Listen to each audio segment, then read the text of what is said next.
All right, a first look at the QF009 SU35 sub-250g brushless Parkjet.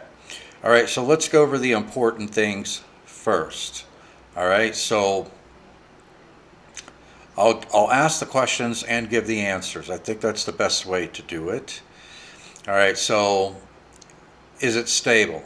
Yes, it's a stable flyer in both stabilization mode and in 3D mode, although preferably in 3D mode with a multi-protocol transmitter, which is the next question. Does it bind up to a multi-protocol transmitter? Yes, it does.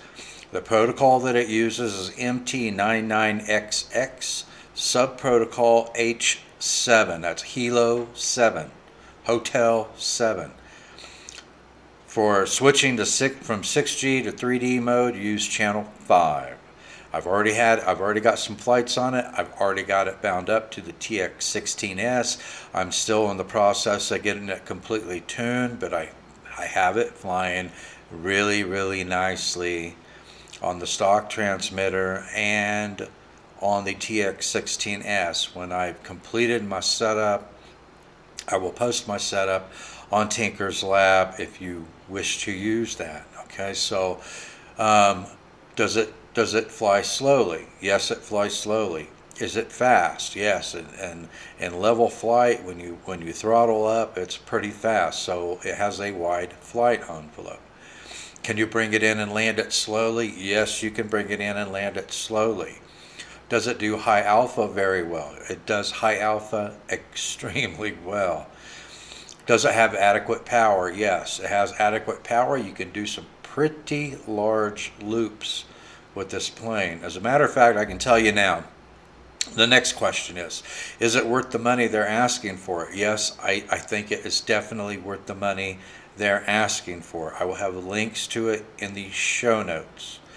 I can tell you right now that I've got it almost completely tuned on my multi-protocol transmitter, this is probably going to be in my top 2 of all sub 250g Parkjets I've flown so far. It's very maneuverable.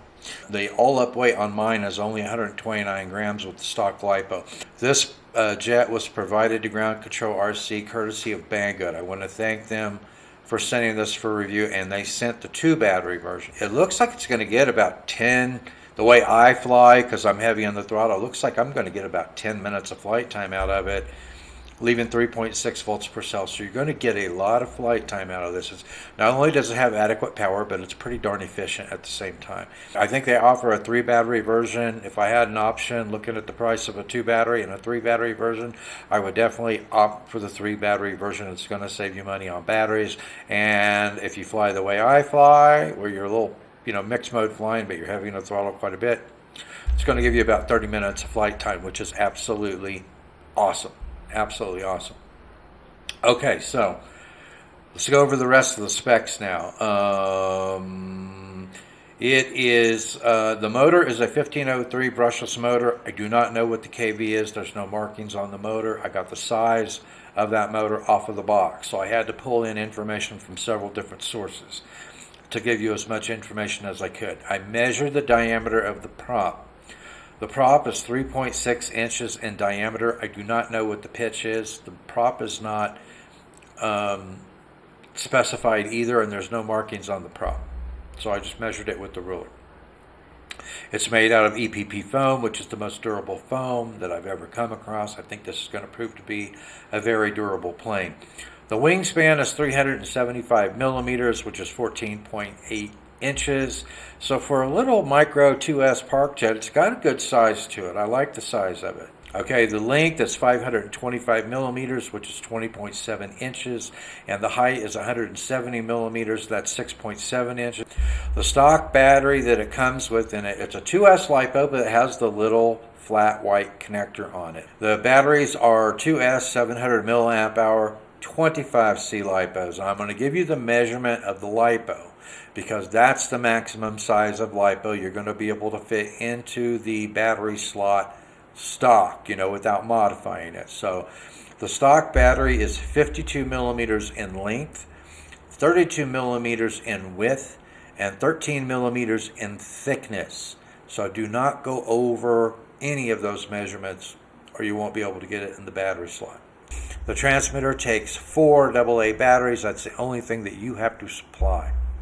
All right, so on the assembly, all you've got to do is slot in the landing gear and slot in the vertical stabilizers, and then there's 2 retaining screws for each one, so 4 screws to secure the 2 vertical stabilizers.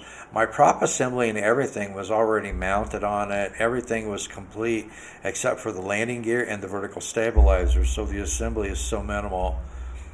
It comes with a transmitter. Mine came with the 2 flight batteries. If you're going to pull the trigger on this, I recommend you get the 3 battery version. It comes with a nice color manual. It comes with a 2S charger. It comes with a spare prop. It comes with the spare mount assembly for the prop, and it also comes with a spare plastic spinner. There's a spinner on the back of it. So not only did they send you put a spare prop in there, but they gave you the entire prop assembly. Comes with a screwdriver. Comes with a pack of screws. And I don't think I'm forgetting anything. Let's see here. I think that's it. So anyway, let's talk about the transmitter now. So here's a close-up of the transmitter. You've got your trim buttons, for your elevator, for your ailerons. My transmitter's mode 2, so my throttle's on the left-hand stick, my aileron and elevator on the right-hand stick. You've got your 3D, 6D mode button up here on the top left of the transmitter. You got your rates, high and low, on the right side of the transmitter. When you're in low rate, you'll get a single beep. When you're in high rate, you'll get 2 beeps. Same thing with the 3D and the 6D. When you're in 6D mode, which is fully stabilized mode, you'll get a single beep. When you switch into 3D mode, you'll get 2 beeps. Okay. The LED lights, you can set the lights for solid, you can set them for flashing. They look kind of cool when they're flashing, almost like an afterburner. You can turn the LED lights on, you can turn them off. That's what this button is for. This button says for center fine tuning. I don't know what that is. I don't know what it does. Then you've got this, they call it reverse flight. Okay, so something lost in translation. What they're meaning is that you push this button and you will be inverted. You can invert the aircraft. Now, I don't have mine completely tuned out yet, so I didn't do any inverted flying. Okay, so it's a great flying jet. I've had a lot of fun with it so far. Before I take it back out again, I've got 2 or 3 flights I'm going to be posting, including one with the TX16S. Like I said, I've almost got it tuned now. This little Parkjet is going to be in my top 2 of sub-250g Parkjets, factory Parkjets. So that tells you what I think of it. That's a wrap on this episode. Stay tuned for the flight videos. They're coming up shortly. Thanks for watching, and I'll see you next time in the TinkerzLab.